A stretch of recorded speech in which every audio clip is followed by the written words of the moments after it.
আল্লাযী আরসালাহু বিল হাক্কি বাশীরাও ওয়া নাযীরা ওয়া দাঈয়ান ইলাল্লাহি বিইযনিহি ওয়া সিরাজাও ওয়া কমারাম মুনীরা। একটা জবান বন্ধ রাখবেন না, সবাই জবান খুলে মায়ার সুরে পড়েন আল্লাহু আকবার।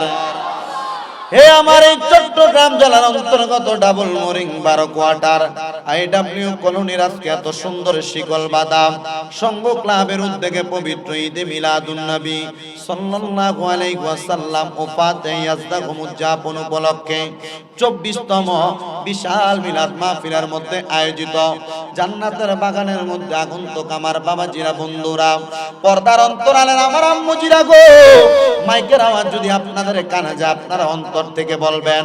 আর আপনারা যারা মাইকের আওয়াজ শুনতেছেন আপনারা কেউ জবানটা বন্ধ রাখবেন না, জবানটা ছেড়ে দিয়ে বলবেন আমাদের এই জবান যিনি দিয়েছেন তিনার নাম কি? ওই আল্লাহকে আল্লাহ বলে ডাকলে লাভ আছে না নাই? তাহলে মুহাব্বতের আওয়াজে জবানটা বন্ধ রাখবেন না, ডান হাত তুলে উচ্চ কণ্ঠে জোরে ডাক দেন আল্লাহ, আরো মুহাব্বতের আওয়াজে ডাক দেন আল্লাহ। এবার দুই হাত তুলে পড়েন ইয়া রাসূলুল্লাহ, মায়ার সুরে পড়েন ইয়া ওলি আল্লাহ। বন্ধুরা রে আমার, ও আমার আজকে 12 কোয়ার্টারের বাবাজিরা, বন্ধুরা, পর্দার অন্তরের আম্মুজিরা, মাইকের আওয়াজ যদি আপনাদের কানে যায় আপনারা মনোযোগের সাথে আলোচনা শ্রবণ করবেন। অল্প কিছুদিন আগে 14 তারিখে আপনাদের পাশের এলাকার মধ্যে আসার কারণে আজকে জান্নাতের বাগানে আমি আপনাদের সামনে আসলাম আলোচনা শ্রবণ করানোর জন্য। কিন্তু কেউ জবানটা বন্ধ রাখবেন না, আপনারা জবান খুলে বললেন আমাদের জবানের মালিক আমার আল্লাহ। ওই আল্লাহর দেওয়া জবান দিয়ে আল্লাহ বলে ডাক দিলেন, ইয়া রাসূলুল্লাহ বলে ডাক দিলেন, ইয়া ওলি আল্লাহ বলে ডাক দিলেন। এই জান্নাতের বাগানটা জানি না কার জন্য, জানি জীবনের শেষ জান্নাতের বাগান হয়ে যায়। আসেন আমরা সবাই আল্লাহ এবং তার রাসূলের খুশির জন্য এই জান্নাতের বাগানের মধ্যে বসে আমার আল্লাহ এবং তার খুশির জন্য রাসূলের পাকের উপর নাযিলকৃত আল্লাহ পাকের কালামে হাকিমের তেলাওয়াত করব। কেননা মাহফিল কমিটির ভাইয়েরা আমাকে সাবজেক্ট দিয়েছেন আহলে বায়াতের গুরুত্ব এবং তাদের সম্মানের আলোচনা করার জন্য। নির্দিষ্ট বিষয়ের উপরে আলোচনা আপনাদেরকে আমি শোনাইব। মুহাব্বতের আওয়াজে আপনারা আমার সাথে জবান খুলে পড়েন আউযু বিল্লাহি মিনাশ বিবারাকাতি বিসমিল্লাহির রাহমানির রাহিম। ইন্নামা ইউরিদুল্লাহু লিইয়ুযহিবা আনকুমুর রিজসা আহলাল বাইতি ওয়া ইউতাহহিরাকুম তাতহীরা। وقال في حديث الشريف قال النبي صلى الله عليه وسلم الفاطمة سيدات النساء أهل الجنة أو كما قال عليه الصلاة والسلام. وقال في رواية الحديث قال النبي صلى الله عليه وسلم الحسن والحسين سيدا شباب أهل الجنة. وقال في شان حبيبه ومحبوبه ومعشوقه مخبرا ومبشرا وآمرا إن الله وملائكته يصلون على النبي يا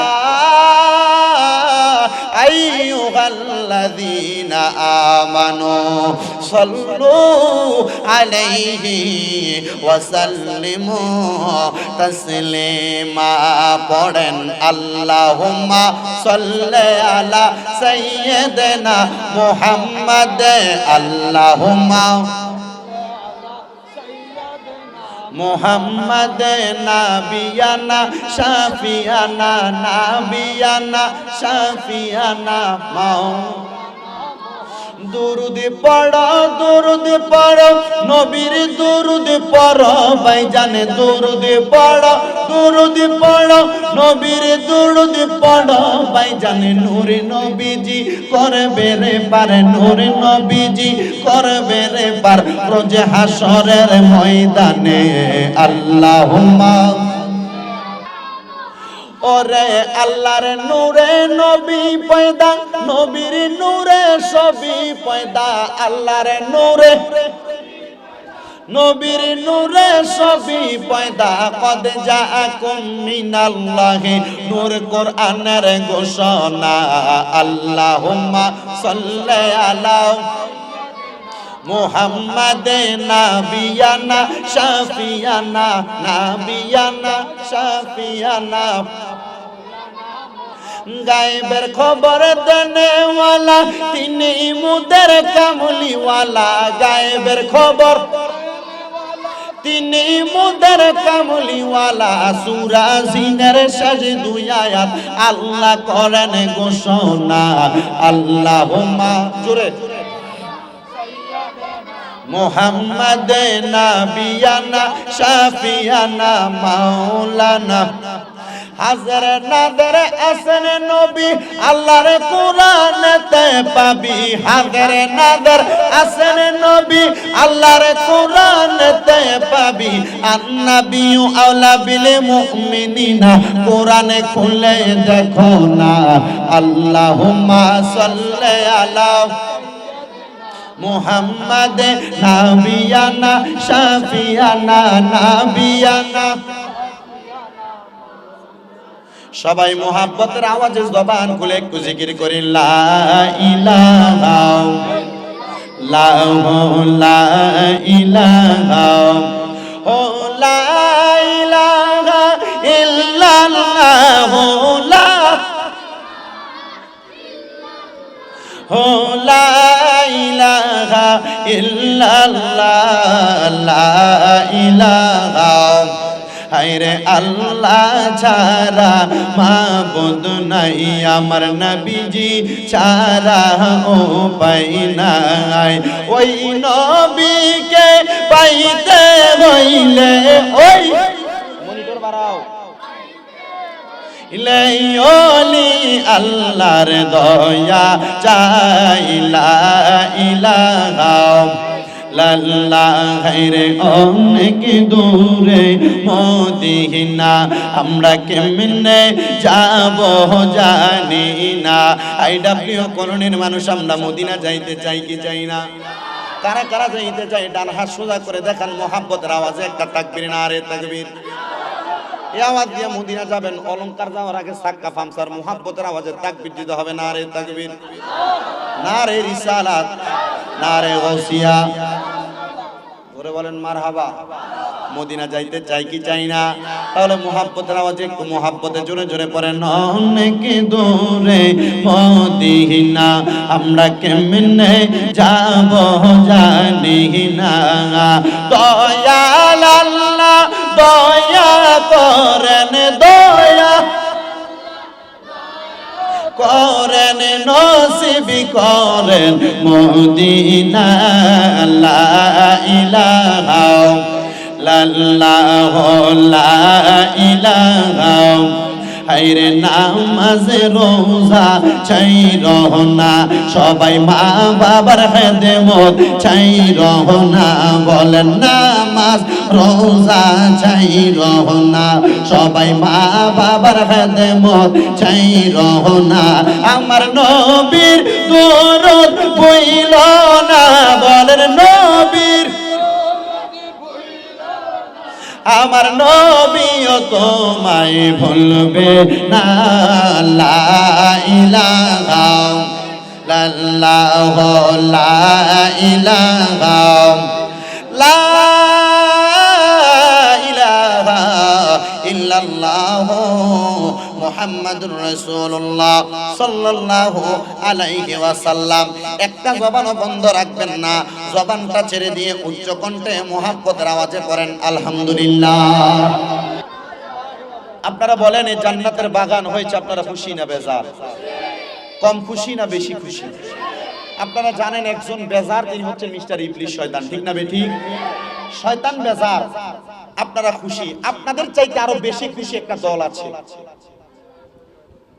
ওই দলটা দুনিয়ার কোন দল নয়, ওই দলটা হচ্ছে আজকের জান্নাতের বাগানে যারা যারা উপস্থিত হয়েছেন, এ মাহফিলে যারা শরীক হয়েছেন, তাদের প্রত্যেকের কবরস্থ অন্ধকার কবরে আছেন ওই আহলে আওলাদরা সবচেয়ে বেশি খুশি হয়েছে।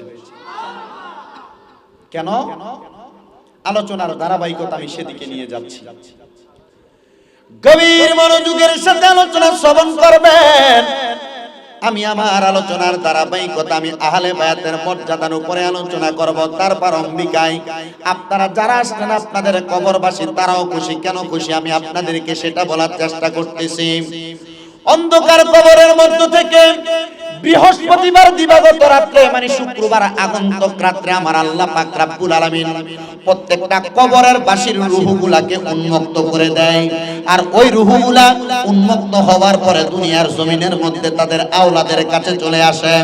আওলাদের কাছে আসার পরে ওই আওলাদগুলার কাছে যখন আইসা দেখে দুনিয়ার সন্তানেরা মাহফিলের মধ্যে বসে আছে, জান্নাতের বাগানের মধ্যে বসে আছে, ওই কবরবাসীগুলা যখন কবরের মধ্যে ফিরে চলে যায়, হাদিসে কুদসির মধ্যে প্রমাণ পাওয়া যায়, আমার আল্লাহ পাক রব্বুল আলামিন আমার রাসূলের মাধ্যমে জানিয়ে দেয়, ওই কবরবাসীগুলা যখন কবরের মধ্যে ফিরে যায়, কবরের মধ্যে যাওয়ার পরে লক্ষ্য করে দেখে তাদের কবরের মধ্যে আর কোনো আযাব দেখা যায় না। আল্লাহর কাছে ডাক দিয়ে বলে, আল্লাহ গো, ও দয়াল আল্লাহ, আমার কবরের মধ্যে আমি কঠিন আযাব দেখতে পাইলাম, এখন তো কবরের মধ্যে ফিরে আসার পরে আর কোনো আযাব দেখতে পাই নাই।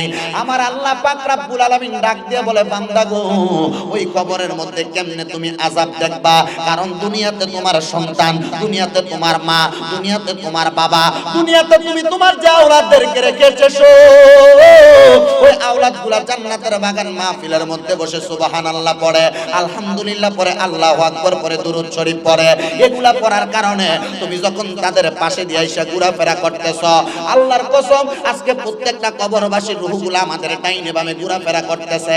হাদিস শরীফের আলোকে আমার নবী বলতেছে, ওই কবরবাসীগুলা আপনার আমার সামনে হাতগুলা কেমন ভাবে বাড়ায়া দেয়, হাতগুলা বাড়ায়া বাড়ায়া দিয়া দিয়া একটা ভিক্ষুক যেমন ভাবে মানুষের কাছে আল্লাহর ওয়াস্তে ভিক্ষা চায়, আপনার আমার বংশের মানুষ যারা কবরে তারা আমাদের সামনে এমন ভাবে হাত বাড়িয়ে দিয়ে রেখেছে আর বলতেছে, ও আমার আওলাদেরা, আমাদের মাগফিরাতের জন্য দোয়া করো, ওয়াল ইস্তিগফারু লাহুমা, ক্ষমার জন্য দোয়া করো, ওয়া ইনফাদু আহাদিহিম, আমাদের মনের আশা পূরণের জন্য দোয়া করো। যখন আপনি দোয়া করেন, ওই কবরবাসীগুলা কবরের মধ্যে যায় দেখে তাদের কবরের মধ্যে নাজাতের ফয়সালা হয়ে গেছে। আর যদি আইসা দেখে আপনি তাদের জন্য দোয়া করেন না, আপনি দুনিয়ার ব্যবসা বাণিজ্য নিয়ে ব্যস্ততা দেখাচ্ছেন, আপনি দুনিয়ার ঘরের মধ্যে টিভি সিরিয়াল দেখে ব্যস্ততা দেখাচ্ছেন, আল্লাহর হাবিব বলে ওই কবরবাসীগুলা কবরে যাওয়ার পরে গো, ওই কবরের মধ্যে যায় দেখে জাহান্নামের আগুন দাউ দাউ করে জ্বলে। ফি নারি জাহান্নাম খালিদিনা আবাদা, আমার আল্লাহ পাক রব্বুল আলামিন তাদেরকে জাহান্নামের অতল গহ্বরের মধ্যে রেখেছেন। শুধু তাই নয়, খালিদিনা ফিহা আবাদা, তারা জাহান্নামের মধ্যে চিরস্থায়ী বাসিন্দা হয়ে চলতে থাকবে।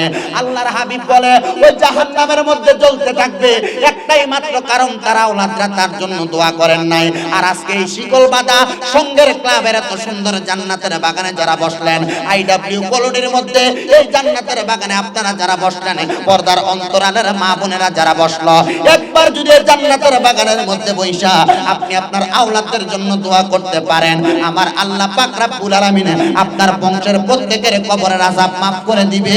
জোরে বলে সুবহানাল্লাহ। সাহাবায়ে কেরাম বলে, ইয়া রাসূলুল্লাহ, ও মায়ের নবী, দয়াল নবী, রাহমাতুল লিল আলামিন নবীজি, আপনি বলতেছেন তাদের কবর আযাব maaf করে দিবে, আপনি তাদের জন্য দোয়া করবেন। আপনি দুনিয়াতে যদি মাটি কাটেন, মাটি কাটার জন্য আপনাকে 300 টাকা বেতন দেওয়া হবে, 500 টাকা বেতন দেওয়া হবে। আপনি যদি দুনিয়াতে কোনো কর্ম করেন, ওইটার জন্য দৈনিক আপনাকে 500-1000 টাকা বেতন দেওয়া হবে। আর আপনি যদি কবরবাসীর জন্য দোয়া করেন, আপনার মনে প্রশ্ন জাগতে পারে, তার জন্য দোয়া করলে আমাকে কি দেওয়া হবে আমি তো জানি না। আমার রাসূল বলতেছেন তাদের জন্য দোয়া করলে ও মাগফিরাতু লাহুমা, তারাও আপনার জন্য কবর থেকে দোয়া করে। জোরে করেন সুবহানাল্লাহ। এর জন্য বাবাজিরা, বন্ধুরা, আমরা সকল কবরবাসীদের জন্য মাগফিরাত কামনায় দোয়া করব। আর সেই দোয়া করার আগে আজকে আমরা আহলে বায়াতের আলোচনা শ্রবণ করব। ওই আহলে বায়াতের আলোচনা শ্রবণ করার আগে একবার মুহাব্বতে দুরূদ শরীফ আদায় করেন। সালাতুনিয়া সালামুন ইয়া হাবিবাল্লাহ আলাইকুম সালাতুন ইয়া।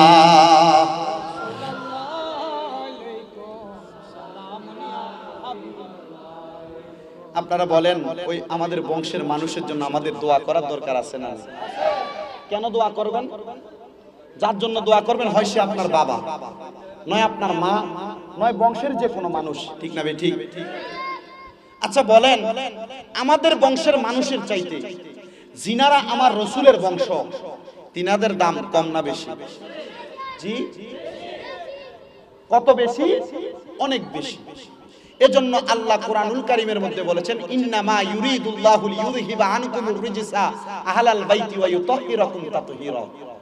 নিশ্চয়ই আল্লাহ তাআলা সকল প্রকার অপবিত্রতা দূর করে যারা নবীর বংশধর তাদেরকে পবিত্র করেছেন। সুবহানাল্লাহ নাই? তাহলে আপনারা বলেন আমরা বান্দা কার? আরো জোরে। আল্লাহ পাক আমাদেরকে বান্দা বানানোর পর আমাদের একটা দায়িত্ব দিয়ে আমার রাসূল সাল্লাল্লাহু আলাইহি সাল্লামকে আমাদের রাসূল বানিয়ে পাঠিয়েছেন, ঠিক না ঠিক? এখন আল্লাহ পাক বলতেছেন, আমি আল্লাহকে মানতে চাও, মানতে চাইলে রাসূলকে মানো। আপনি ঢাকা যাবেন, কোথায়? ঢাকা যাওয়ার জন্য গাড়ি লাগে কি লাগে না? গাড়িতে চড়তে হলে ভাড়ার প্রয়োজন আছে না নাই? ভাড়ার টাকা ইনকাম করার জন্য কষ্ট করার প্রয়োজন আছে না নাই? আমার ভাইয়েরা, বাবারা, বন্ধুরা, আর ডাইনে ভাবে নয়, সরাসরি আমার আলোচনার ধারাবাহিকতায় আমি চলে যাই। আমার আল্লাহ বলে, বান্দারা, আমি আল্লাহ পর্যন্ত আসার জন্য তোমার একটা মাধ্যম লাগবে। জি, মাধ্যম লাগবে। ইয়া রাসূলুল্লাহ, ইয়া হাবিবাল্লাহ, আপনার কাছে জানতে চাই মাধ্যমটা কি? আমার নবী রাহমাতুল লিল আলামিন নবীজি ডাক দিয়া কই, জগতের উম্মতের দলেরা, ওই মাধ্যমটা হলো আমি মুহাম্মাদুর রাসূলুল্লাহ সাল্লাল্লাহু আলাইহি ওয়াসাল্লাম, মদিনার কামনিওয়ালা নবীজি। ইয়া রাসূলুল্লাহ, ইয়া হাবিবাল্লাহ, নবী গো, আপনি নবী বললেন, আপনি বলেন আল্লাহ পর্যন্ত পৌঁছার একটা মাধ্যম। দুনিয়াতে দেখবেন অনেক মুনাফিকেরা, অনেক বেঈমানেরা, বাতিল ফেরকারা উদাহরণ দেয়, আল্লাহ তো আমাদের সৃষ্টিকর্তা, ওই আল্লাহকে আমরা মানব। দুনিয়াতে কোনো কিছু ক্রয় করার জন্য দালাল ধরা হয়, মানুষগুলো আপনাকে উদাহরণ দিবে, আল্লাহকে আপনি আল্লাহর বান্দা হয়ে সাধারণভাবে ধরবেন, রাসূল ধরবেন কেন? রাসূলকে মাধ্যম বানাইলে, কাউকে উসিলা বানাইলে সেটাকে ওই বেয়াদবের দলেরা বেঈমান অথবা দালাল বলে সাব্যস্ত করে। আল্লাহ বলে, দালাল নয়, দালাল নয়, আমি আল্লাহকে পাওয়ার জন্য উত্তম মাধ্যম হলো নবী মুহাম্মাদুর রাসূলুল্লাহ সাল্লাল্লাহু আলাইহি ওয়াসাল্লাম। জবান খুলে উচ্চ কণ্ঠে জুড়ে জুড়ে পড়েন না সুবহানাল্লাহ। আমার ভাইয়েরা, বাবারা, বন্ধুরা, আইডব্লিউ কলোনির আমার বাবাজিরা, বন্ধুরা, পর্দার অন্তরালের মা বোনেরা, একটু মনোযোগের সাথে আলোচনা শ্রবণ করার চেষ্টা করবেন। এবার আমার আল্লাহকে পাওয়ার জন্য রাসূলের ইতাআতের প্রয়োজন, রাসূলের ইত্তেবা প্রয়োজন। এবার আমার রাসূল সাল্লাল্লাহু আলাইহি ওয়াসাল্লাম, মদিনার রাহমাতুল লিল আলামিন নবী আমার বলতেছে, হে আমার উম্মতের দলেরা, আমি রাসূলকে যারা ভালোবাসো, তোমরা আমার আহালকে ভালোবাসো, তোমরা আমার আওলাদকে ভালোবাসো, আমার বংশধরকে ভালোবাসো। ইয়া রাসূলুল্লাহ, ইয়া হাবিবাল্লাহ, নবী আপনার কাছে জানতে চাই, আপনার আহাল কারা, আপনার আওলাদ কারা, আপনার বংশধর কারা? আমার রাসূল সাল্লাল্লাহু আলাইহি ওয়াসাল্লাম নবী আমার বলতেছেন, আমার আহাল কারা তোমরা শুনে নাও। ইয়া রাসূলুল্লাহ, ইয়া হাবিবাল্লাহ, নবীজি আপনার আহাল কারা? এবার আমার নবীর হাদিস শরীফ লক্ষ্য করেন, তিরমিজি শরীফের হাদিস। ফরাস্তুন নবী সাল্লাল্লাহু আলাইহি ওয়াসাল্লাম, একদিন ফজরের সময় আমার নবী ওনার ঘর মুবারক থেকে বের হয়ে গেলেন। আমার নবী বের হওয়ার পরে আমার রাহমাতুল লিল আলামিন নবীজি দাখালতুল বাইতাল ফাতেমা, আমার নবী মা ফাতেমাতুজ জাহরা রাদিয়াল্লাহু তাআলা আনহার হুজরা মুবারকের মধ্যে প্রবেশ করলেন। মা ফাতেমাতুজ জাহরা রাদিয়াল্লাহু তাআলা আনহার হুজরার মধ্যে প্রবেশ করার পরে আমার রাসূল আসসালামু আলাইকুম ইয়া আহলে বায়াত পাকে পাঞ্জাতন বলে সালাম প্রদান করলেন। আসসালামু আলাইকুম ইয়া আহলে বায়াত বলে সালাম প্রদান করলেন। আমার রাসূল সাল্লাল্লাহু আলাইহি ওয়াসাল্লাম যখন সালাম প্রদান করলেন, আমার নবী লক্ষ্য করে দেখলেন আমার নবীর সামনে নবীর কলিজা টুকরা কন্যা হযরতে ফাতেমাতুজ জাহরা রাদিয়াল্লাহু তাআলা আনহা আগমন করলেন। আর জোরে বলবেন না সুবহানাল্লাহ। ও বন্ধুরে, ও আমার নবীর উম্মতের দলেরা, যখন আমার নবীর সামনে মা ফাতেমা আগমন করলেন, আমার নবী জিজ্ঞাসা করে, হে ফাতেমা, তুমি তো আমার সামনে আগমন করলা, আমার কলিজার টুকরা জামাতা মানে তুমি ফাতেমার স্বামী হযরতে আলী রাদিয়াল্লাহু তাআলা আনহু কোথায়? এবার আগমন করলেন হযরতে আলী রাদিয়াল্লাহু তাআলা আনহু। হযরতে আলী রাদিয়াল্লাহু তাআলা আনহু আগমন করার পরে আমার নবী ডাকলেন, ও ফাতেমা, হযরত ইমাম হাসান, হযরত ইমাম হুসাইন রাদিয়াল্লাহু তাআলা আনহু কোথায়? তারা দুইজন আগমন করলেন। আমার নবী আছেন একজন, হাদিস শরীফ প্রমাণ করে আমার নবী যখন মা ফাতেমাতু জোহরা রাদিয়াল্লাহু তাআলা আনহার ঘর মুবারকের মধ্যে প্রবেশ করলেন, নবীজির শরীর মুবারকের মধ্যে কালো রঙের একটা পশমি চাদর পরা ছিল। কি রঙের চাদর পরা ছিল? আমার রাসূল সাল্লাল্লাহু আলাইহি ওয়াসাল্লাম ওই চাদর মুবারকটা পইরা নবীর কন্যার ঘর মুবারকের মধ্যে প্রবেশ করার পরে নবী আমার বলতেছে, দাখালতু ফাতেমা, ও ফাতেমা তুমি আমার চাদরের নিচে প্রবেশ করো। সুম্মা দাখালতু আলিয়ান, হযরত আলী তুমি আমার চাদরের নিচে প্রবেশ করো। নবী আমার বলে, সুম্মা দাখালতু হাসাইনা, হযরত ইমাম হাসান আমার চাদরের নিচে প্রবেশ করো। সুম্মা দাখালতু হুসাইনা, ইমাম হুসাইন তুমি আমার চাদরের নিচে প্রবেশ করো। নবী আমার মাঝখানে, মা ফাতেমা ডাইনে, মাওলা আলী বামে, ইমাম হাসান ডাইনে, মা ইমাম হুসাইন বামে, হইল মাত্র 5 জন। জোরে বলেন কয়জন? এবার একজন আশিক রাসূল বলতেছে, এই 5 জনকে বলা হয় আহলে বায়াত। আমার নবী চাদরের নিচে ঢুকাইয়া আল্লাহর কাছে দোয়া করতেছে, আল্লাহুম্মা হাউলাই আহলু বাইতি, আল্লাহ আপনি এদেরকে কবুল করেন, এরা হচ্ছে আমার আহলে বায়াত। জি জি জি, আহলে বায়াতের জন্য একজন আশিক বলতেছে, ও মনোবাই, আমার নবী যে সিন্ধুক হইয়া মারিফতের তালা দিয়া হাসান হুসাইন রাখছে ডাইনে বাই, মা ফাতেমা শিকল হইয়া তালাটা রাখছে আটকায়া, স্বামী নিছে আলী মুর্তজাই রে মন পাগলা মনুরাই, ও তুই ডুব দিলি না পাকে দরিয়ায়। সুবহানাল্লাহ। আর হুজুর বলবেন না সুবহানাল্লাহ। আমার ভাইরা বাবারা বন্ধুরা, যখন আমার নবী 4 জনকে ভিতরে ঢুকাইলেন, এবার আমার নবী বলে, এরা আমার আহলে বায়াত, এরা হলো আমি নবীর বংশধর। আমাকে সাবজেক্ট দিয়েছেন আহলে বায়াতের গুরুত্ব, এদের কত দাম, এদের কত মর্যাদা।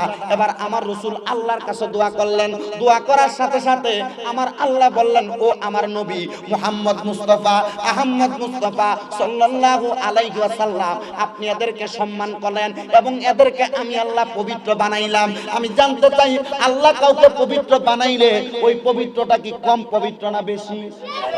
জোরে বলেন, কম পবিত্র না বেশি?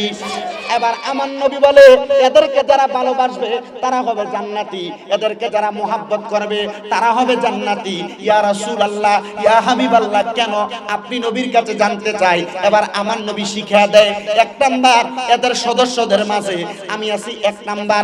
আমি নবীকে আমার আল্লাহ বলেছেন, ওয়ারাফানা লাকা যিকরাক, আমি নবীর সম্মান আল্লাহ বাড়াইছেন, আল্লাহর চাইতে সম্মান কেউ বাড়াইতে পারবে না, এই জন্য সম্মান করবা। 2 নাম্বার, আমি নবীর পরে এই সদস্যদের মধ্যে একজন আছে, যার নাম হযরতে মাওলা আলী মুশকিল কুশা, তোমরা তাকেও সম্মান করবা। বলে কেন? আমার নবী বলতেছেন, আনা মাদিনাতুল ইলমি ওয়া আলিয়ুন বাবুহা, আমি নবী আলেমের শহর, হযরত আলী সেই শহরের দরজা, এই জন্য হযরত আলীকেও সম্মান করবা। 2 নাম্বার, আমার মা বোনেরা যারা যারা আলোচনা শ্রবণ করতেছেন, ওনারা তো জান্নাতের মধ্যে প্রবেশ করবেন, ওনারা কার সাথে জান্নাতে থাকবেন? আমার নবী বলে, আল ফাতেমাতু সাইয়্যিদাতুন নিসাই আহলিল জান্নাহ, মা ফাতেমা হলো জান্নাতের মহিলাদের সরদারিনী, এইজন্য মা ফাতেমার সম্মান করবা। ইয়া রাসূলুল্লাহ, আপনার সম্মান বুঝলাম, আপনার আহলের সম্মান বুঝলাম, হযরত আলীর সম্মান বুঝলাম, মা ফাতেমার সম্মান বুঝলাম, কিন্তু মা ফাতেমার 2টা সন্তান, এদের সম্মান আমি কেমনে বুঝবো? আমার নবী বলে, ও যুবক ভাইরা, আজকে শিকল বাজার সংঘ ক্লাবের যত উদ্যোগের যুবক ভাইরা মাহফিলের ইন্তজাম করেছে, এলাকাবাসীরা সহযোগিতা করেছে, তোমরা যে মাহফিলের ইন্তজাম করলা, কেন করলা? লাভটা তোমাদের কি হবে? আমার নবী বলে, আল হাসানু ওয়াল হুসাইনু সাইয়্যিদা শাবাবি আহলিল জান্নাহ, হাসান হুসাইন হইল জান্নাতের যুবকদের সরদার। আজকে যত যুবকেরা মাহফিলের আয়োজন করেছে, আজকে যত যুবকেরা মাহফিলে বসেছে, যত যুবকেরা মাহফিলে সহযোগিতা করেছে, তারা সবাই ইমাম হুসাইন হাসাইনের সঙ্গে জান্নাতে যাবে। জোরে জোরে বলেন সুবহানাল্লাহ। এবার আমার ভাইয়েরা তাদেরকে সম্মান করবেন তাদের যোগ্যতার কারণে, শুধু কি এই জন্য সম্মান করবেন? আল্লাহর হাবিব বলে না রে না, ইয়া রাসূলুল্লাহ নবীজি, ও মায়ার নবীজি গো, আপনি বলেন না এদেরকে সম্মান করার একটা কারণ আপনি নবী আমাদেরকে শিখিয়ে দেন। আমার রাসূল সাল্লাল্লাহু আলাইহি ওয়াসাল্লাম নবী বলে, আমি নবী এদেরকে বড় ভালোবাসি, আমি নবী এদেরকে বড় মহব্বত করি। আমার রাসূল বলে, কেমন মহব্বত করি, কেমন ভালোবাসি, তোমরা আমি নবীর জবান মোবারকের কথার দিকে তাকাও। ইয়া রাসূলুল্লাহ, আহলে বায়াতের সম্মান, আহলে বায়াতের সম্মানের ব্যাপারে আপনি নবী কি প্রদান করেছেন? বলে, আমি নবী বলতেছি না, আমার আল্লাহ পাক রব্বুল আলামিন শিখিয়ে দিতেছে। আহলে বায়াতের হিকমতের মর্যাদা যারা বুঝতে পারলো, তারা দুনিয়াতে জান্নাতি হয়ে ইন্তেকাল করলো। ইয়া রাসূলুল্লাহ, কিভাবে জানতে চাই? আমার নবী বলতেছে, আমার আহলে বায়াত যারা, এরা হলো নূহ নবীর কিস্তির মতো। সুবহানাল্লাহ, নূহ নবীর জামানায় প্লাবন হওয়ার কারণে অনেক মানুষ ওই প্লাবনের মধ্যে প্লাবিত হয়েছে, ডুবে গিয়েছে। আর আমার রাসূল বলে, ওই নূহ নবীর নৌকাতে যারা উঠেছে ওই মানুষগুলা বেঁচে গেছে। যারা আমার আহলে বায়াতকে ভালোবাসলো তারাও বেঁচে যাবে। নবীজি, ইয়া রাসূলুল্লাহ, আপনারা আহলে বায়াতকে ভালোবাসলে দুনিয়ার মানুষ বেঁচে যাবে। নবীজি, তাদের ভালোবাসার ব্যাপারে আপনি আমাদেরকে আরো কিছু ইঙ্গিত প্রদান করেন। নবী আমার বলে, আমি দয়াল নবী রাহমাতুল লিল আলামিন নবী, একদিন মসজিদে নববীর মধ্যে আমি নবীজি সুন্দর করে ফজরের নামাজের পরে বসে রইলাম। আমি নবী যখন মসজিদে নববীর মধ্যে বসে রইলাম, আমি লক্ষ্য করে দেখলাম আমার ঘরের মধ্যে থেকে হঠাৎ করে বের হয়ে ইমাম হাসান আর ইমাম হুসাইন রাদিয়াল্লাহু তাআলা আনহু আগমন করলেন। আগমন করার পরে আমি দয়াল নবী ইমাম হাসান রাদিয়াল্লাহু তাআলা আনহুকে আমার ডান রান মোবারকের উরুর মধ্যে বসাইলাম। ইমাম হুসাইন রাদিয়াল্লাহু তাআলা আনহুকে আমার বাম রান মোবারকের উরুর মধ্যে বসাইলাম। ইয়া রাসূলুল্লাহ, ইয়া হাবিবাল্লাহ, তাদেরকে এত সুন্দর করে বসাইলেন কেন? নবী আমার বলে, আমি বসানোর পরে আমি নবীজি আর একটা কথা বলি নাই। নবীজি কেন? আমার নবী বলে, আমি কথা না বলার কারণে আমার আল্লাহ পাক আসমান থেকে সাথে সাথে জিবরাইলকে নাজিল করেছেন। আচ্ছা বলেন, জিবরাইল কি আল্লাহ পাক দুনিয়াতে সাধারণ কোনো কাজের জন্য পাঠায়? অবশ্যই গুরুত্বপূর্ণ কোনো কাজ। মদিনার কামলিওয়ালা নবী বলে, উম্মত, যখন হযরতে জিবরাইল আগমন করলেন গো, আমি দেখলাম হযরতে জিবরাইল আমার সামনে এসে বসে রইলেন। আর আমি নবীর সামনে এক চোখে কান্না, অন্য চোখে আমি নবীর দিকে কেমন করে জানি তাকিয়ে আছেন। আমি জিজ্ঞাসা করলাম, ইয়া কি জিবরাইল? জিবরাইল, আমি রাসূল এই দুইজন নাতিকে বড় ভালোবাসি, এদেরকে বড় মোহাব্বত করি। আমি রাসূল এদেরকে দিতে পারবো না, তুমি চাইলে আমার আল্লাহর কাছে ফরিয়াদ জানাও।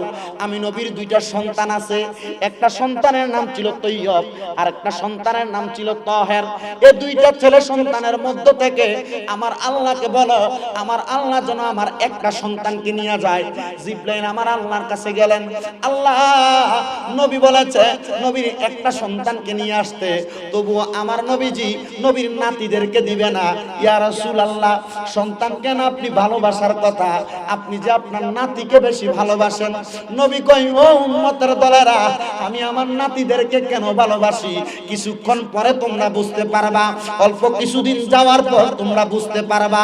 নবী যখন এই কথাটা বললেন, হযরত জিবরাইল আমার আল্লাহর কাছে বললেন, আল্লাহ, নবী নবীর নাতিদেরকে কুরবানি দিবে না। আমার নবী বলেছে নবী নবীর কলিজার টুকরা একটা সন্তানকে কুরবানি করে দিবে। আমার আল্লাহ ওই আদেশ মোতাবেক আমার নবীর একটা সন্তান হযরতে তৈয়ব রাদিয়াল্লাহু তাআলা আনহুকে দুনিয়া থেকে নিলেন।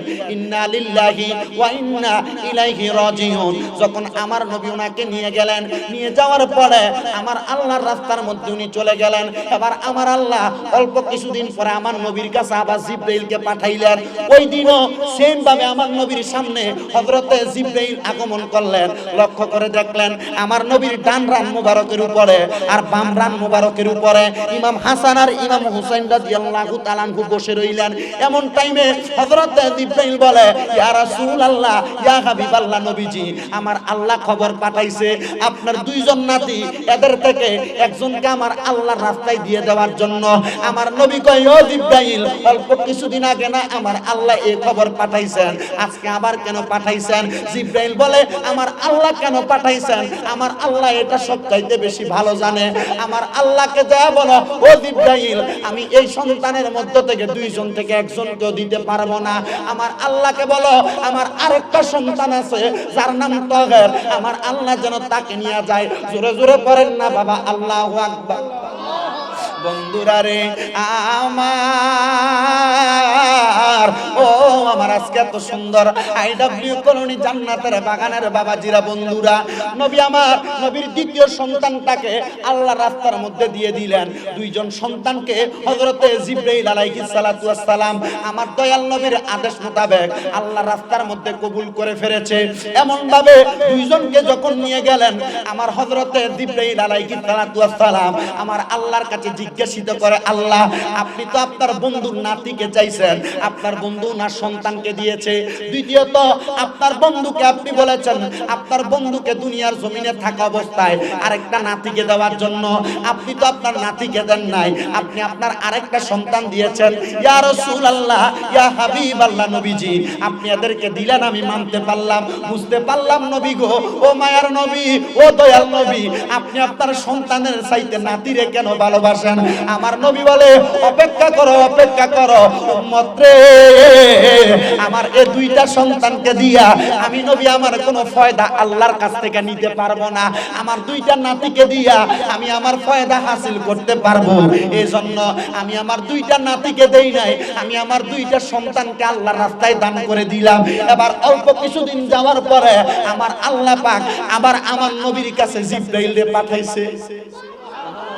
জিবরাইলা শিয়া বলে, জিবরাইলা শিয়া বলে, ওগো নবী সরোয়ার, আল্লাহ তাআলা ডাকে বারে বারে বলেন, আল্লাহ তাআলা ডাকে বারে বারে বলেন, জিবরাইলা শিয়া বলে, জিবরাইলা ওগো নবী সরোয়ার, ডাকে আল্লাহ আপনায় বারে বারে বলেন, ডাকে আল্লাহ আপনায় বারে বার। ওরে বলে নবী, ইয়া রাসূল, আপনার নাতি দিবেন, আল্লাহ করছে কবুল গো। নবী বলে, দেয়া যাবে না, নবী বলে, দেয়া যাবে না, জানাও তিনি সায়া আমার, আল্লাহ আমার ডাকে বারে বার, বলেন আল্লাহ আমার ডাকে বারে বার। হায়রে জিবরাইল আসিয়া বলে, ওগো নবী সরোয়ার, ডাকে আমার আল্লাহ বারে বার। জোরে বলা যাবে কি সুবহানাল্লাহ? প্রথম আসার পরে আমার নবীজির একটা সন্তানকে দিলেন, দ্বিতীয়বার আসার পরে আমার নবীজির আরেকটা সন্তানকে দিলেন। জিবরাইল, এতদিন পরে আবার আসলা, জানতে চাই আজকে তো আমার কোনো সন্তান নাই, আমার আল্লাহ কেন পাঠাইছে? জিবরাইল এই কথা বলার সাথে সাথে আমার দয়াল নবী রাহমাতুল লিল আলামিন নবী জিজ্ঞাসা করে, জিবরাইল কেন আগমন করলা? জিবরাইল বলে, ইয়া রাসূলুল্লাহ, আমার আল্লাহ তার আগে আপনার দুইজন নাতিকে নিতে চাইছিলেন, আপনি দেন নাই, আপনি আপনার দুইটা সন্তানকে দিয়ে দিয়েছেন। নবীজি, ও মায়ার নবী, আমার আল্লাহ বলেছেন আপনার এই দুইটা সন্তান যত নিয়ে গেছেন, আপনার দুইটা নাতি আছে, এখান থেকে আপনি আপনার একটা নাতিকে আমার আল্লাহকে দিয়ে দেওয়া লাগবে। আমার নবী রাহমাতুল লিল আলামিন নবী বলে, জিবরাইল রে, আমি তো আমার দুইটা সন্তান দিয়েছি, আল্লাহর কাছে কিছু চাই নাই, এতদিন দুইজন সন্তান দিয়া আমার আল্লাহর প্রেমের খেলা হয়েছে, এখন দুইজন নাতি দিয়া আমি নবীর প্রেমের খেলা হবে। জি, জিবরাইল ডাক দিয়া বলে, নবীজি, এটা কেমন কথা? আমার আল্লাহ চাইলে যা চান আল্লাহ তা করতে পারেন। আমার নবী বলে, জিবরাইল তুমি কি ভুলে গেছো? আমার আল্লাহ সব বানাইছে, আল্লাহু ইউতি আনা কাসাম, আমার আল্লাহ আমি নবীরে বন্টনকারী বানাইছেন। আমি দয়াল নবী রাহমাতুল লিল আলামিন নবী বললাম, জিবরাইল রে, আমার আল্লাহ এ দুইজন নাতি থেকে একজন নাতিকে চাইছেন, যায়া বলো একজন নাতিকে যে আমার আল্লাহ নিয়ে যাবেন, একজন নাতির বদৌলতে আমার আল্লাহ কি করবেন, আমি নবীকে কি প্রতিদান প্রদান করবে। জিব্রাইল 600 নূরের পাখা দিয়া আমার আল্লাহর দরবারে আগমন করলেন, ডাক দিয়া বলে আল্লাহ ও দয়াল আল্লাহ, আমার আল্লাহ পাকের নবী বলেছেন আপনার বন্ধু নবীজির কলিজার টুকরা একজন নাতিকে নিয়ে যাওয়া হবে, হযরত ইমাম হাসান বড় সন্তান। ও আল্লাহ, আমার নবী বলেছেন ওই সন্তানকে নেওয়ার কারণে আপনি আমার নবীকে কি প্রদান করবেন। আমার আল্লাহ বলে কি চাই আমার নবী, একটা বার তুমি জিজ্ঞাসা করো। আমার জিব্রাইল আইসা জিজ্ঞাসা করি ইয়া রাসূলুল্লাহ, আমার আল্লাহ বলেছেন আপনি আল্লাহর কাছে কি চান। আমার নবী বলে আমি চাই আমার উম্মতের নাজাতের ফয়সালা। আল্লাহ বলেছে নবীর কলিজার টুকরা নাতি ইমাম হাসান রাদিয়াল্লাহু তাআলা আনহুকে যদি আমার আল্লাহর রাস্তায় দিয়ে দেওয়া হয়, আল্লাহর কসম ওয়াল্লাহি বিল্লাহি তাল্লাহি, আমার আল্লাহ বলেছেন হযরত ইমাম হাসান আল্লাহর রাস্তায় চলে গেলে আমার আল্লাহ পাক রব্বুল আলামিন হযরত ইমাম হাসানের শাহাদাতের বিনিময় উনি যতজন চাইবে অতজন নবীর উম্মতকে জান্নাতে নিয়ে যেতে পারবে। জোরে জোরে বলেন সুবহানাল্লাহ। আল্লাহ কবুল করলেন। জিব্রাইল চলে গেলেন। কিছুদিন পরে আবার নবীর দরবারে মদিনার কামলিওয়ালা নবী অবাক, ও জিব্রাইল তোমাকে তো এতবার আসার কথা নয়, আজকে তুমি কেন আমার দরবারে এত বারবার আসতেছো? জিব্রাইল বলে ইয়া রাসূলুল্লাহ, ইয়া হাবিবাল্লাহ নবীজি, আমার আল্লাহ পাঠাইছেন আপনার আরেকজন নাতি আছে, এই নাতিটাকে আপনি আল্লাহর রাস্তায় দিয়ে দেওয়া লাগবে। জি বলেছিলাম নবীর দুইজন নাতি জান্নাতের মুরব্বিদের সর্দার। জি জান্নাতের মুরব্বিদের সর্দার। কাদের সর্দার? বলেন না কাদের সর্দার? আচ্ছা, যারা জান্নাতের সর্দার ওনাদেরকে যদি নিয়ে যেতে হয়, এমপি সাহেব আজকে দাওয়াত করেছেন, এমনি করেন নাই, বিভিন্ন মাধ্যমে যাওয়া লাগছে। তো যিনারা জান্নাতের যুবকদের সর্দার ওনাদেরকে যদি আল্লাহ নিয়ে যাইতে হয়, ওনাদের বিনিময় আছে না নাই? জি জিব্রাইল আয়েশা বলে ইয়া রাসূলুল্লাহ, আপনার কলিজার টুকরা নাতিকে নিয়ে যাওয়া হবে। আল্লাহর হাবিব ডাক দিয়ে বলে জিব্রাইল, ও জিব্রাইল, এই নাতিকে সাধারণ ভাবে নিয়ে যাওয়া হবে না। বলে আমার আল্লাহকে বলেন আমার আল্লাহ এই নাতিকে নিয়ে যাওয়ার কারণে আমি নবীকে কি প্রদান করবে। আমার দয়াল নবী এই কথা বলার সাথে সাথে আমার আল্লাহ পাক রব্বুল আলামিন আমার নবীকে জানিয়ে দেয় ইয়া রাসূলুল্লাহ, ইয়া হাবিবাল্লাহ, আপনার এই নাতিকে দেওয়ার কারণে আপনি যা চান আমি আপনাকে তা করে দিব। আমার নবী ডাক দিয়ে বলে আল্লাহ, ও দয়াল আল্লাহ, এই নাতির বিনিময় আমি আমার গুনাহগার উম্মতের নাজাত চাই, আপনি আমার গুনাহগার উম্মতকে নাজাত প্রদান করবেন। আল্লাহ বলে কবুল করলাম। এবার কিছুদিন যাওয়ার পরে আবার জিব্রাইল আগমন করলো, কিন্তু হযরত ইমাম হুসাইন রাদিয়াল্লাহু তাআলা আনহু এখনো দুনিয়া থেকে যায় নাই। আমার দয়াল নবী দুনিয়াতে, জিব্রাইল আইসা আমার নবীকে বলি ইয়া রাসূলুল্লাহ, ইয়া হাবিবাল্লাহ, আমার আল্লাহ তো আপনার দুইটা নাতিকে নিয়ে যাবে, তবে এখন নিয়ে যাবেন না, আপনি নবী যখন দুনিয়া থেকে রওজা মোবারকে চলে যাবেন নবীজি, তখন আমার আল্লাহ আপনার নাতিদেরকে নিয়ে যাবেন। আমার নবী বলে আল্লাহ, ও দয়াল আল্লাহ, আমার নাতিদেরকে কষ্ট দেওয়া হবে নি, মরার সময় আঘাত দেওয়া হবে নি, না না না, তারা তো মরবে না, তারা শাহাদাতের পেয়ালা পান করবে। নবীজি, ও মায়ার নবী গো, শাহাদাতের পেয়ালাটা কেমন গো নবীজি, আপনি নবী আমাদেরকে বলেন না। আমার নবী বলে শাহাদাতের পেয়ালা ইমাম হাসানকে বিষ পান করে মারবে। বলে কেমনে মারবে? নবী আমার দুনিয়া থেকে রওজা মুবারকে চলে গেছেন। আমার নবী রওজা মুবারকে যাওয়ার পরে হযরত ইমাম হাসান রাদিয়াল্লাহু তাআলা আনহুর বাবা হযরত মাওলা আলী রাদিয়াল্লাহু তাআলা আনহু মুশকিল কুশা, উনি ছিলেন কুফার গভর্নর। ওই কুফার গভর্নর থাকা অবস্থায় হযরত ইমাম হাসান রাদিয়াল্লাহু তাআলা আনহুকে একবার না, দুইবার না, তিনবার না, চারবার না, 5 বার না 6 বার বিষ পান করানো হয়েছে। আল্লাহর কি মোহাব্বত! ইমাম হাসান দুনিয়া থেকে বিদায় হন নাই। ওগো ইমাম হাসান, আপনি কেন দুনিয়া থেকে বিদায় হন নাই? ইমাম হাসান বলে, আমাকে কেমনে বিদায় করবে? বিষক্রিয়া আমাকে কিভাবে আঘাত করবে? এই ঠোঁটের মধ্যে বিষ ততক্ষণ পর্যন্ত আমাকে মারতে পারবে না। কেননা আমার দয়াল নবী সারাক্ষণ দিনে রাইতে আমি ইমাম হাসানের ঠোঁট মোবারকে চুম্বন করেছে। নবীর ঠোঁট মোবারক যেই জায়গার মধ্যে লেগেছে, আল্লাহর কসম রে ওই ঠোঁটের মধ্যে বিষক্রিয়া আঘাত করতে পারে না। জবান খুলে বলেন সুবহানাল্লাহ। ইমাম হাসান রাদিয়াল্লাহু তাআলা আনহু একবার দুইবার করে 6 বার বিষ পান করানোর পরে হঠাৎ করে জঙ্গে উহুদের ময়দানের পাশাপাশি ইমাম হাসান রাদিয়াল্লাহু তাআলা আনহু একটা পাহাড়ের কর্নারে বসা। ইমাম হাসান রাদিয়াল্লাহু তাআলা আনহুর বিষের সাথে পাথরের সাদা সাদা গুঁড়াকে মিক্স করে ইমাম হাসান রাদিয়াল্লাহু তাআলা আনহুর শরাবের সাথে শরবতের সাথে পান করায় দেওয়া হয়েছে। ইমাম হাসান রাদিয়াল্লাহু তাআলা আনহু ওই বিষটা পান করার সাথে সাথে ইমাম হাসান মাটির মধ্যে ঠাস করে পড়ে গেলেন। আর হঠাৎ করে একটা ডাক দিলেন, না না। এই ডাকটা মারার সাথে সাথে ইমাম হাসান রাদিয়াল্লাহু তাআলা আনহুর বড় ভাই, ছোট ভাই হযরত মাওলানা আলী রাদিয়াল্লাহু, হযরত ইমাম হুসাইন রাদিয়াল্লাহু তাআলা আনহু পার্শ্ববর্তী কোন জায়গার মধ্যে দূরবর্তী জায়গায় ছিলেন। উনি ডাকটা শুনতে পাইলেন। আর হযরত ইমাম হুসাইনের সাথে একজন সদস্য ছিল, যার নাম ছিল সাহাবা হযরতে মারুক ইবনে মারওয়ান, মালিক ইবনে মারওয়ান। যখন ইমাম হুসাইনের সামনে ইমাম হুসাইন ডাক দিয়া বলে, ও মালিক ইবনে মারওয়ান, নবীর কলিজার টুকরা সাহাবী, আপনি কি জানেন এই মুহূর্তে কোন জায়গায় জানি আমার কলিজার টুকরা ভাইটা হঠাৎ করে নানা বলে ডাক দিয়েছে? বলে নানা বলে ডাক দিয়েছে। আমি বুঝতে পারলাম না নানা বলে কেন ডাক দিল। বলে নানা বলে ডাক দেয় নাই। ওই হযরত ইমাম হুসাইন রাদিয়াল্লাহু তাআলা আনহু ডাক দিয়ে কয়, ও জগৎবাসী শুনে নাও, দুনিয়ার সন্তান ব্যথা পাইলে মাগো বলে চিৎকার দেয়, দুনিয়ার সন্তান ব্যথা পাইলে আল্লাহ বলে চিৎকার দেয়।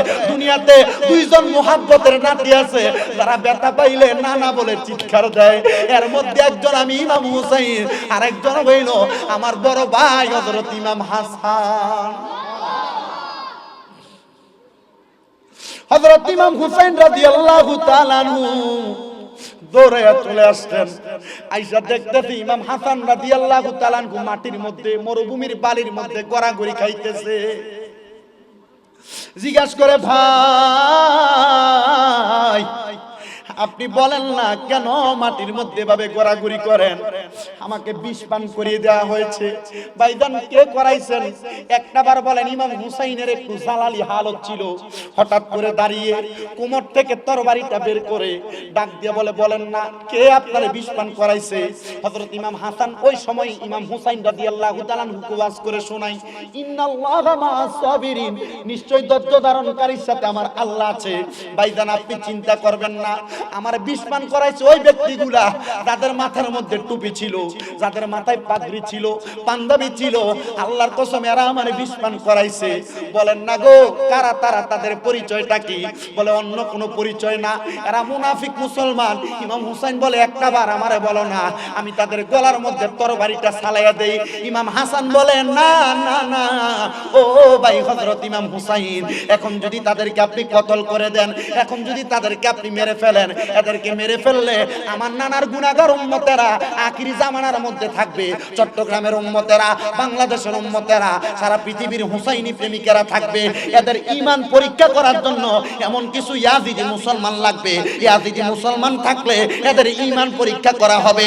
দুনিয়াতে আসার পরে ইমাম হাসান হুসাইনকে নিয়ে গুস্তাকি করবে, আর গুস্তাকি করলে যারা ঈমানদার তাদের প্রতিবাদ করবে, আর যারা বেঈমান তাদের রসাতলের মধ্যে পড়ে যাবে। আপনারা বলেন আমরা কি এদিদের পক্ষে থাকবো না হুসাইনের পক্ষে থাকবো? আর জোরে বলেন হুসাইনের পক্ষে থাকতে চাই কি চাই না? জগতের বন্ধুরা, আরে ও নবীর উম্মতের দলেরা, একটু মনোযোগের সাথে আলোচনা শ্রবণ করার চেষ্টা করবেন। আমার দয়াল নবীর নাতি ইমাম হাসান বারবার বলতেছে, ও আমার ভাইজান, আমারে কেউ মারছে, আপনি তাদেরকে আঘাত করবেন না। আর ইমাম হুসাইনের কথাটা একজন আশেক সুরে সুরে বলতেছে, আরে ও ভাই কহে একবার শুনি, ওরে কে তোমারে খাওয়াইলো জহর, নবীজির পর পরানি রে, ভাইরে আমার সোনার চন্দ্রমণি। আরে ও ভাই, ইমাম হুসাইন ইমাম হাসান রাদিয়াল্লাহু তাআলা আনহুকে বলছে, আপনাকে কে বিষ পান করাইছে একবার নাম বলেন, তার কল্লা আলাদা করে দিব। ইমাম হাসান বলে, না, বিষ পান করাইছে তার নাম বললে আখিরি জামানার উম্মতের ঈমান পরীক্ষা করার জন্য বেঈমান থাকবে না। আশেক সুরে সুরে লিখছে, আরে ও ভাই কহে একবার শুনি,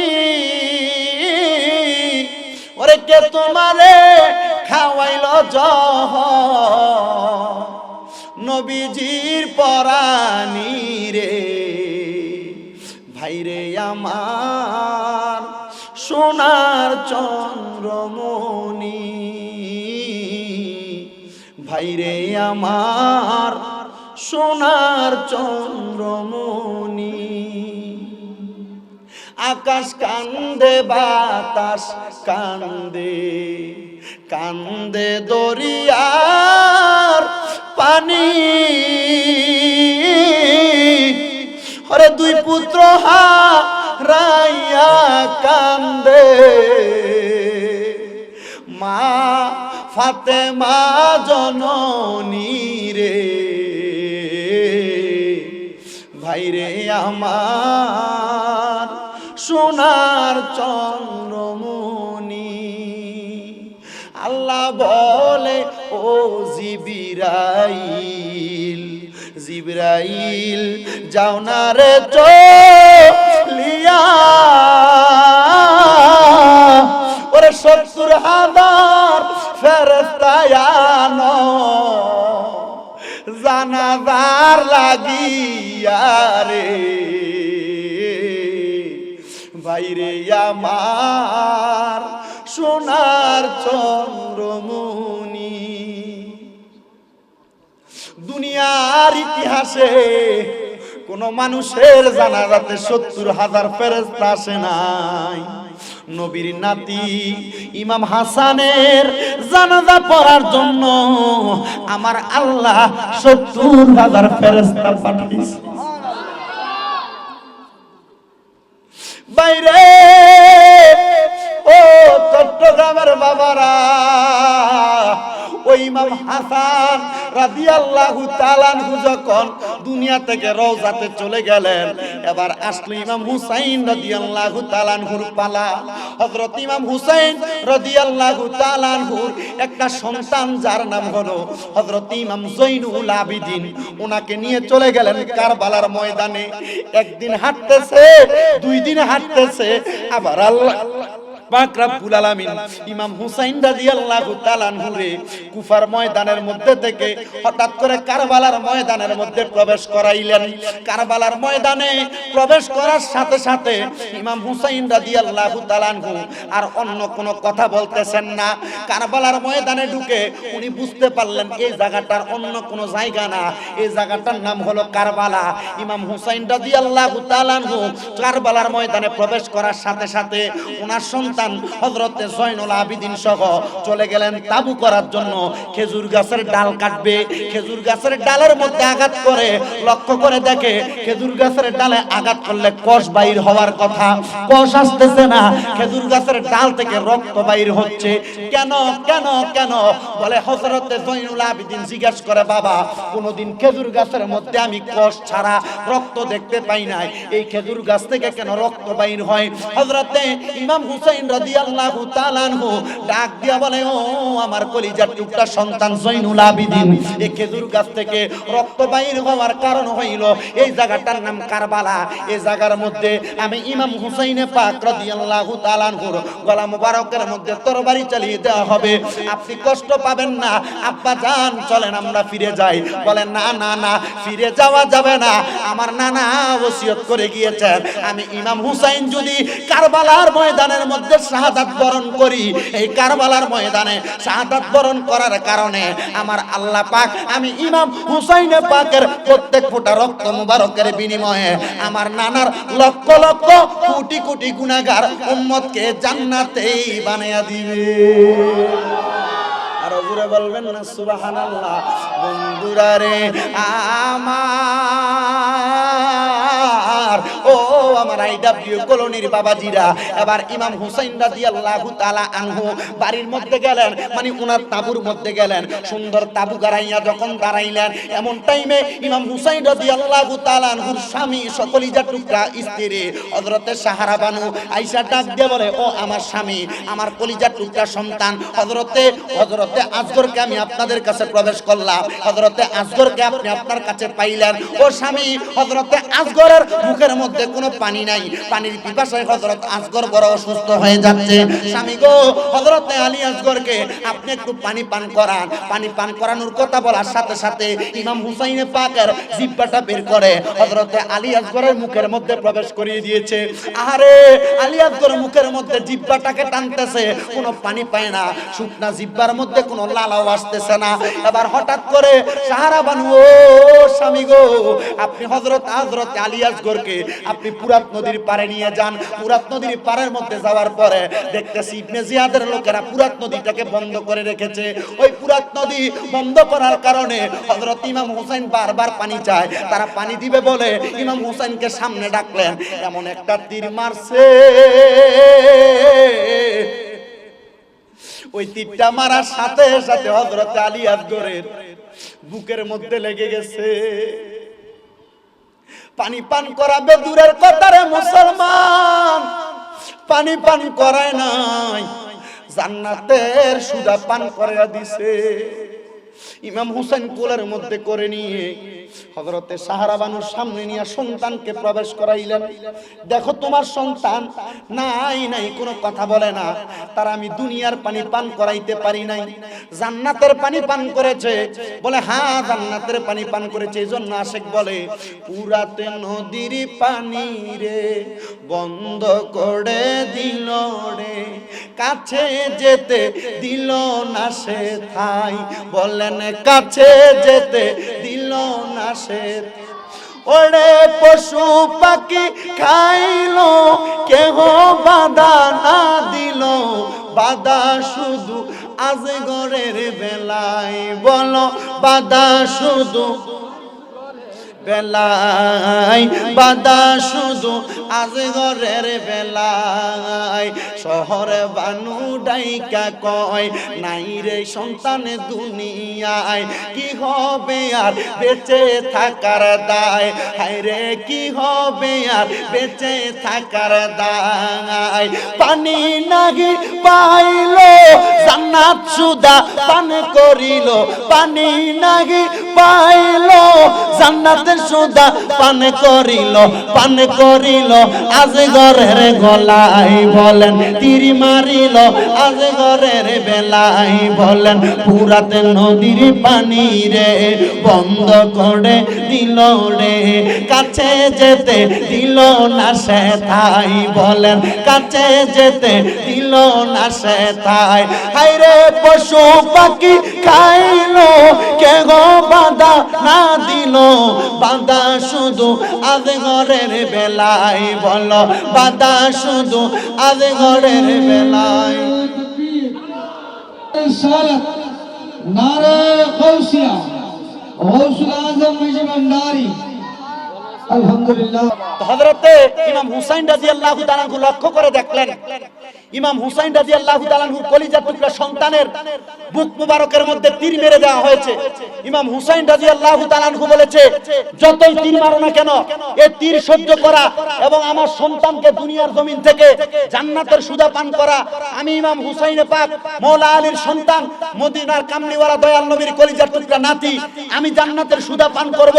তবে নয়, এই জান্নাতের সুদা পান করার কারণে আল্লাহ পাক আমি ইমাম হুসাইনের প্রত্যেকটা আওলাদদেরকে জান্নাতি করে এবং তাদের বিনিময়ে নবীদের গুনাহগার উম্মতদেরকে আহলে বায়াতের মহব্বতে জান্নাতি বানাবেন। জোরে পড়েন সুবহানাল্লাহ।